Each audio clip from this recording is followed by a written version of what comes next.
এবার মালদার ইংরেজ বাজারের ছবি আপনাদের সামনে রাখবো, যেখানে এসআইআর এর নাম কাটা গেছে এমন প্রতিবাদে বিক্ষোভ দেখানো হয়। এসআইআর এর প্রতিবাদে বিক্ষোভ মালদার ইংরেজ বাজারে। যদুপুরে 12 নম্বর জাতীয় সড়ক অবরোধের চেষ্টা করেন স্থানীয় মানুষজন। অবরোধ তুলতে গেলে পুলিশকে লক্ষ্য করে ইট পর্যন্ত ছোড়া হয়। ইটের আঘাতে আহত হয়েছেন পুলিশের গাড়ির চালক। আহতকে নিয়ে যাওয়া হয়েছে মালদা মেডিকেল কলেজ হাসপাতালে। পুলিশের গাড়িও ভাঙচুর করা হয়।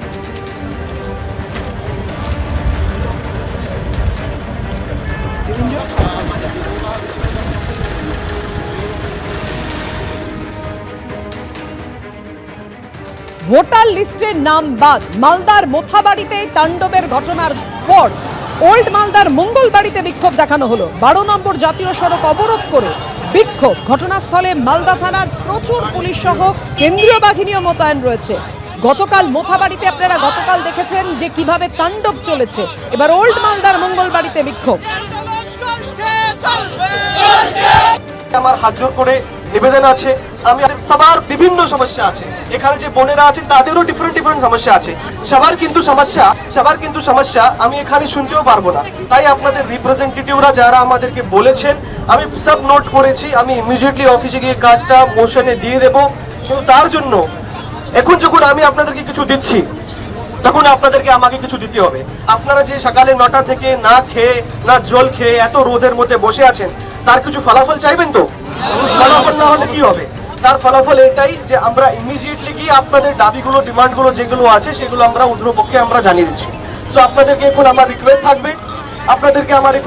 থাকবে কাইন্ডলি দেখুন, আপনাদের মধ্যে অনেকে আছেন যারা কোনো ভায়োলেন্স করতে চাইছেন না, যারা শান্তিপূর্ণভাবে প্রোটেস্ট করছেন, কিন্তু এক্ষুনি অ্যানাউন্সমেন্ট হলো যে কেউ ওদিকে ভাঙচুর শুরু করে দিয়েছে। আমি চাই না তার দায়িত্ব যাতে আপনাদের সবার উপরে চলে আসে, বিকজ আপনারা এটা চাইছেন না, আপনারা এটা কাম্য করছেন না। কিন্তু তবুও কিছু লোক আছে যারা আনরুলি বিহেভ করছে। এরকম সব জায়গাতে কিছু লোক থাকে যারা উস্কানি দিতে চায়, করতে চায়। আমি চাই না সেটা যাতে হয়। আমি চাই না যাতে আপনাদেরকে কেউ ক্রিমিনাল বলে। তাই আপনাদেরকে আমার করজোর করে রিকোয়েস্ট আছে, কাইন্ডলি আপনারা দেখুন স্কুলের বাচ্চারা যখন আমি আসছিল, স্কুলের বাচ্চারা আছে, কলেজের বাচ্চারা আছে, কোনো পরীক্ষায় যাবেন, সবাইকে কিন্তু অনেক হেঁটে যেতে হচ্ছে। আপনাদেরও অসুবিধা হচ্ছে, ওদেরও অসুবিধা হচ্ছে। বুলডোজার নিয়ে মিছিল করে এবার মনোনয়ন দিতে গেলেন বিজেপি প্রার্থী। দক্ষিণ দিনাজপুরের বুনিয়াদপুরে মিছিলে সুকান্ত মজুমদারও। মনোনয়ন পেশের আগে বুলডোজার নিয়ে মিছিল।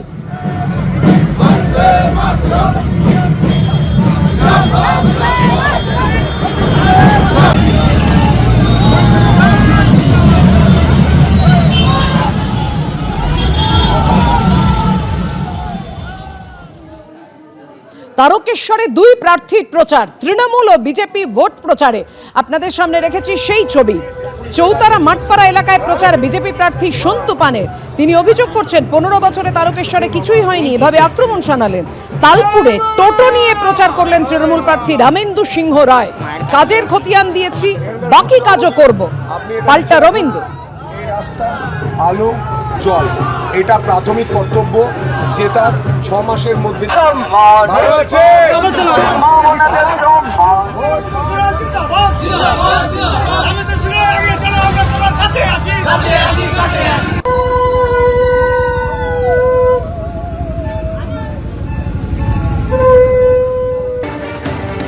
সুপ্রিম কোর্টের প্রধান বিচারপতি সূর্যকান্ত তিনি রাজ্যের অ্যাডভোকেট জেনারেল, আমাদের পশ্চিমবঙ্গের অ্যাডভোকেট জেনারেল কিশোর দত্তকে উদ্দেশ্য করে বলেন যে আপনি কি ভাবেন আমরা জানি না কারা এই ঘটনা ঘটিয়েছে। এই ধরনের মন্তব্য পর্যন্ত তিনি করেন। যে মন্তব্য হচ্ছে যে এখানে সব থেকে দুর্ভাগ্যজনক হচ্ছে যে আপনাদের রাজ্যে, কিশোর দত্তকে বলছেন যে আপনাদের রাজ্যে সব কিছু নিয়ে রাজনীতিকরণ হয়, আদালতের নির্দেশ মানার ক্ষেত্রেও রাজনীতিকরণ হয়। আপনি কি ভাবেন আমরা জানি না কারা এই ঘটনা ঘটিয়েছে। রাজ্যের অ্যাডভোকেট জেনারেল কিশোর দত্তকে উদ্দেশ্য করে আজকে সুপ্রিম কোর্টের প্রধান বিচারপতি সূর্যকান্ত এই কথা বলেছেন। শুধু তাই নয়, তিনি বলেছেন যে এত পোলারাইজ স্টেট আমরা দেখিনি। এই ধরনের মন্তব্য করছেন, কেন করছেন? সুপ্রিম কোর্টের কাছে কি খবর রয়েছে সেটাও আজকে সুপ্রিম কোর্টের শুনানিতে উঠে এসছে। কি ঘটনা ঘটেছিল তার বিস্তারিত আমি পরে আসছি। তার আগে আমি বলছি সুপ্রিম কোর্টের কাছে কতটা খবর রয়েছে, সুপ্রিম কোর্ট এই ঘটনা সম্পর্কে কতটা ওয়াকিবহাল, তার কারণে এই কড়া পর্যবেক্ষণ দিতে হলো সুপ্রিম কোর্টকে।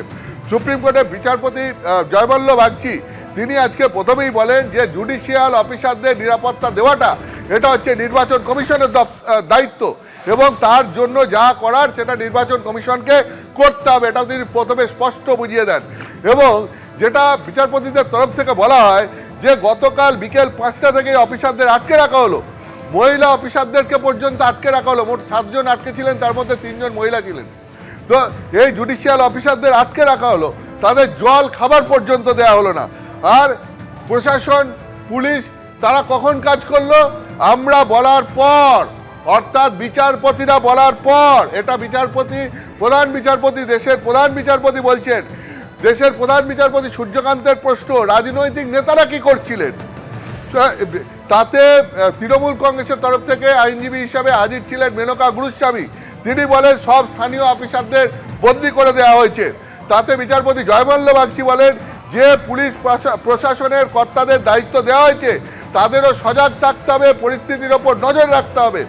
তাতে তৃণমূল কংগ্রেসের আইনজীবী মেনকা গুরুস্বামী বলেন যে এটা রাজনৈতিক প্রতিবাদ নয়। তখন বিচারপতি জয়মাল্য বাগচি বলেন যে দল ও মত নির্বিশেষে সমস্ত রাজনৈতিক নেতাদের এর নিন্দা করা উচিত। এবং যে যে যে যে এরপরে প্রধান বিচারপতি যে প্রসঙ্গটা তুলে ধরেন সেটা হচ্ছে যে হাইকোর্টের তরফ থেকে ডিজি এবং হোম সেক্রেটারির সঙ্গে যোগাযোগ করা হয়, তারপরে তারা পদক্ষেপ নেওয়ার আশ্বাস দেন, কিন্তু তারপরেও কাজ হয়নি। সুপ্রিম কোর্ট রীতিমতো এই পুলিশ প্রশাসনের এই ভূমিকায় বিস্ময় প্রকাশ করেছে। এবং শুধু তাই নয়, তিনি বলছেন আজকে যে তারা অত্যন্ত হতাশ, তার কারণ চিফ সেক্রেটারির সঙ্গে যোগাযোগ পর্যন্ত করা সম্ভব হয়নি। গতকাল রাতে যখন এই ঘটনা ঘটছে তখন আদালতের তরফ থেকে, বিচারপতিদের তরফ থেকে চিফ সেক্রেটারির সঙ্গে যোগাযোগ পর্যন্ত করা সম্ভব হয়নি, তার কাছে বার্তা পর্যন্ত পৌঁছে দেওয়া যায়নি। সুপ্রিম কোর্টের প্রধান বিচারপতি সূর্যকান্ত এই কথা বলছেন। তিনি বলছেন যে রাত্রির 12টার সময় ডিজি হোম সেক্রেটারি তারা হাইকোর্টের প্রধান বিচারপতির বাড়িতে যান, তারপরে জুডিশিয়াল অফিসারদেরকে মানে মুক্ত করার ব্যবস্থা করা হয়। অর্থাৎ বোঝাই যাচ্ছে কতটা ক্ষুব্ধ সর্বোচ্চ আদালত, যে কারণে সুপ্রিম কোর্টের এই কড়া পদক্ষেপ। কিন্তু গতকাল মোথাবাড়িতে যেভাবে তাণ্ডব চলেছিল সেই ছবি আপনাদের সামনে রেখেছি। একেবারে রীতিমতো এসআইআর নামবাদের প্রতিবাদে বেনজির তাণ্ডব চলে। আগুন, গাড়ি ভাঙচুর করা হয় রণক্ষেত্র কালিয়াচক। সকাল থেকে রাত অবধি আটকে রাখা হয় 3 মহিলা সহ 7 জন বিচারককে।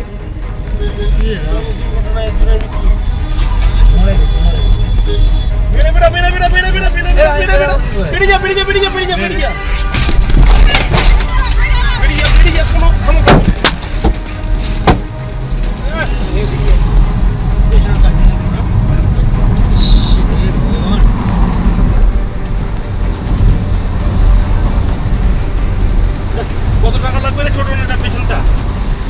হ্যাঁ এখন দাঁড়াও।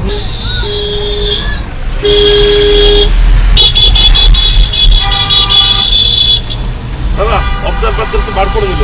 হ্যাঁ কেমন যাচ্ছে মাল্লাটা?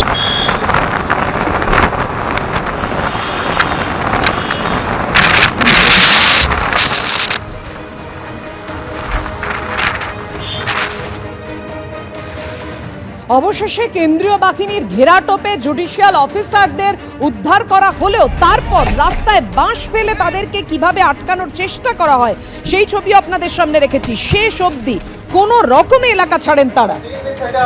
আপনার কাছে আছে কালকে তো তাদের মোটামুটি তোরা কি প্রোটেস্ট করবে?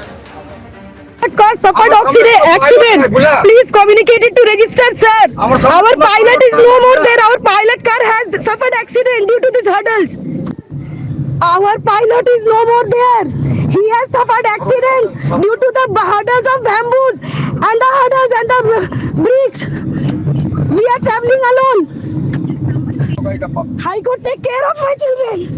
Take care of my children if something happens to me. প্রশাসন আমার হাতে নেই, সব ক্ষমতা কেড়ে নেওয়া হয়েছে, সব ক্ষমতা আমার হাত থেকে কেড়ে নেওয়া হয়েছে। এবং জাতীয় নির্বাচন কমিশনকে আক্রমণ শানিয়ে সাগরদ্বীপের সভা থেকে মমতা বন্দ্যোপাধ্যায় বলছেন কেন্দ্রীয় স্বরাষ্ট্রমন্ত্রী ও রাজ্যপালকে নিয়ে এখানে সুপার রাষ্ট্রপতি শাসন চালাচ্ছে কমিশন। পাল্টা বিজেপির কি প্রতিক্রিয়া, পরপর আপনাদের সামনে। আমি প্রথমে আপনাদের কাছে একটা আবেদন করব, আপনারা জানেন এখন অ্যাডমিনিস্ট্রেশন আমার হাতে নেই, ল অ্যান্ড অর্ডার টোটালটাই আমার হাত থেকে কেড়ে ইলেকশন কমিশন হাতে নিয়েছে। আর ওরা হোম মিনিস্টার অমিত শাহর কথাই চলে, আমার কথাই চলে না। চিফ সেক্রেটারি চেঞ্জ হয়ে গেছে, হোম সেক্রেটারি চেঞ্জ হয়ে গেছে, ডিজি চেঞ্জ হয়ে গেছে, এইচএম চেঞ্জ হয়ে গেছে, সিপি চেঞ্জ হয়ে গেছে, ডিএমরা চেঞ্জ হয়ে গেছে, এসপিরা চেঞ্জ হয়ে গেছে, বিডিওরা চেঞ্জ হয়ে গেছে, এডিএম চেঞ্জ হয়ে গেছে, এসডিওরা চেঞ্জ হয়ে গেছে, আইসিরা চেঞ্জ হয়ে গেছে। আমার হাত থেকে সব ক্ষমতা কেড়ে নিয়ে ইলেকশন কমিশন এখানে সুপার রাষ্ট্রপতি শাসন চালাচ্ছেন। একদিকে হোম মিনিস্টার আর একদিকে রাজ্যপালকে ডেকে নিয়ে। বলে না যে ঠাকুর ঘরে কে, বলে আমি কলা খাইনি, সেই অবস্থা। পরিকল্পনা মুখ্যমন্ত্রী চাইছেন যে রাজ্যের কোন একটি জায়গায় একটু গুলি চলুক, ঠিক শীতলকুচির মতো অবস্থা তৈরি হোক, বিশেষ করে মুসলিম সংখ্যালঘু এলাকায়। তাহলে পরে ওনার ভোটটা কনসলিডেট হবে, যেটা 21 সালে হয়েছিল। মুখ্যমন্ত্রী মুসলিম ভোট নিয়ে চিন্তিত আছেন, কারণ মুসলিমরাও ঠিক করেছে এবার সবাই তৃণমূল কংগ্রেসকে ভোট দেবে না। মুখ্যমন্ত্রী প্ল্যানিং করছেন এবং মুখ্যমন্ত্রীর উস্কানিতে এই ধরনের ঘটনা ঘটেছে। গতবারও মনে করে দেখুন, 2021 সালে মুখ্যমন্ত্রী বলেছিলেন বুথকে ঘেরাও করবে, সিআইএসএফ কে ঘেরাও করবে। শীতলকুচি যে গুলি চলেছিল, শীতলকুচিতে অপ্রীতিকর ঘটনা হয়েছিল, মানুষের জীবন চলে গেছিল। এবারও তাই মুখ্যমন্ত্রী মানুষকে উস্কাচ্ছেন, বলছে বাড়িতে যা আছে ঘটি বাটি সব নিয়ে বের হয়ে আসুন। এবিপি আনন্দ, এগিয়ে থাকে, এগিয়ে রাখে।